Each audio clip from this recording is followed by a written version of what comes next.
Delta FM. Municipal 2026. Parole de candidat.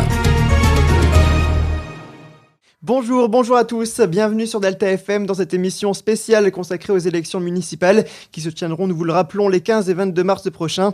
Et je suis ravi de co-présenter cette émission avec Rémi Foulon, rédacteur en chef à Delta FM. Bonjour Rémi. Bonjour Simon, bonjour à tous. Aujourd'hui, nous nous intéressons à la ville de Blandec, une commune d'environ 4800 habitants. Une ville qui a comme maire Jean-Christophe Castelin depuis mai dernier. Il a été élu le 12 mai après la démission de Rachid Benamor à cause de problèmes de santé. Pour ces nouvelles élections, 3 listes se présentent dans ces municipales. Effectivement, Jean-Christophe Castelin est candidat à sa propre succession. David Capitaine, qui souhaitait devenir maire en mai dernier, veut lui aussi la place. Et Florent Ibwanga a également annoncé sa candidature. C'est d'ailleurs Florent Ibwanga de la liste Préserver, Partager, Protéger, notre premier invité. Bonjour. Bonjour. Le nom réel, ce n'est pas Préserver, Partager, Protéger, c'est plutôt, au-delà de nos différences, Blandec d'abord. Bonjour, monsieur Ibwanga. Bonjour. Vous avez annoncé votre candidature fin octobre dernier. Vous êtes connu à Blandec comme médecin généraliste où vous êtes installé depuis 2019, je crois. C'est tout à fait exact. Et vous avez été élu dans la commune entre 2008 et 2014 dans l'équipe municipale avant de tenter votre chance, cette fois en portant une liste en 2014. Pourquoi ce choix de retenter votre chance à nouveau ? La liste de 2014, je ne la portais pas, je la coportais avec Michel Chaudet. Pourquoi tenter aujourd'hui ? Ce n'est même pas tenter, c'est venir au service des Blandécois. D'abord parce que j'ai eu un goût d'inachevé et parce que j'ai nourri ce projet depuis plusieurs années. Donc, c'est pas une génération spontanée en tout cas. Ces dernières années, Blandec a beaucoup souffert des inondations, on en a beaucoup parlé. Fin 2023, début 2024, un sujet important pour les habitants mais aussi pour les élus. Quel regard avez-vous, vous, sur la politique qui a été menée ces dernières années ? Le regard est simple. Oui, il y a des choses qui ont été faites, beaucoup de choses qui ont été faites, beaucoup reste à faire. On peut avoir meilleur regard lorsqu'on est effectivement dans le sein des saints.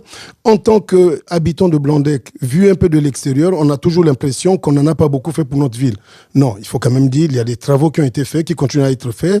Actuellement, nous sommes en attente des travaux sur la voûte Salengro, sur le pont Jean-Baptiste Lebas qui séquestre pas mal de Blandécois.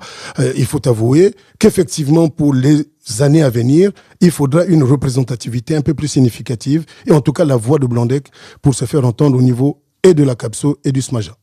Le 30 janvier dernier, vous avez donné la parole aux habitants, vous avez répondu à leurs questions lors d'une réunion publique. Vous parliez d'idée d'une démocratie participative. Qu'est-ce que vous entendez par là ?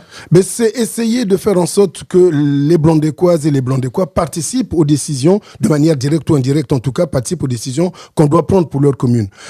Jusqu'ici, on a toujours l'impression que c'est le pouvoir qui fait descendre, entre guillemets, ses souhaits, ses envies, ses préférences, ses priorités. En réalité, c'est en parlant avec les populations, c'est en prenant leurs souhaits, leurs vœux, qu'on peut faire mieux pour leur ville. Justement, vous échangez beaucoup avec les habitants. C'est quoi les retours que vous avez ? Qu'est-ce que les gens veulent à Blandec ? D'abord, vous venez de soulever les problématiques d'inondation. Tous les Blandécois veulent se retrouver dans une forme de sécurité.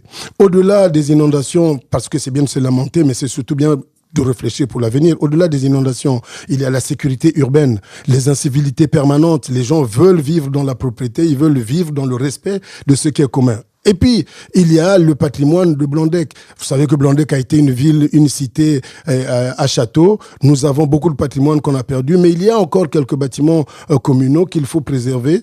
Et enfin, il y a l'animation urbaine qui est pour tout le monde quelque chose de prioritaire parce qu'on a l'impression que Blandec est devenue une ville dortoir. Il faut relancer l'animation urbaine. Quand on a dit ça, on n'a pas tout dit parce qu'il y a les commerçants qui souffrent. Nous, on a perdu beaucoup de commerce. Il faut essayer de relancer l'union commerciale pour faire en sorte qu'on redynamise un tout petit peu la vie de notre ville. Mais je pourrais tout citer parce que il y a évidemment les voiries. Certaines ont été refaites récemment, mais il y a encore beaucoup de choses à faire. Il y a aussi un projet notamment d'école maternelle. Vous le portez aussi, ce projet ? Aucun Blandécois pourrait se passer de ce projet-là. C'est une priorité pour nous tous. Je l'ai répété d'ailleurs le 30 janvier dernier. On a une école maternelle qui est repartie dans une zone inondable. C'est l'une des priorités. Là, on est dans la réflexion du choix. Nous, on a une préférence, peut-être pas élucidée aujourd'hui, préférence pour laquelle on discutera avec les Blanc-d'Écois, mais c'est une des priorités aujourd'hui dans Blanc-d'Écois. Aucun élu ou futur élu ne pourra se défaire de cette problématique. Alors en quelques mots, certains membres de l'équipe de Jean-Christophe Castelin ont fait le choix de vous rejoindre.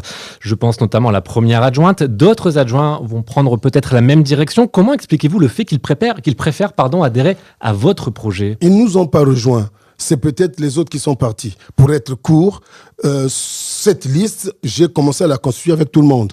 Du moins ceux qui étaient dans la majorité. C'est certains qui ont pensé qu'il fallait une autre tête de liste qui sont partis. Et donc les adjoints qui sont avec moi n'ont pas quitté une majorité, ils sont restés avec le groupe initial. Allez-y Simon. Eh bien, on va pouvoir conclure. Le temps est passé, à peu près 5 minutes de temps de parole. Merci beaucoup d'avoir accepté de répondre à toutes nos questions. Merci beaucoup.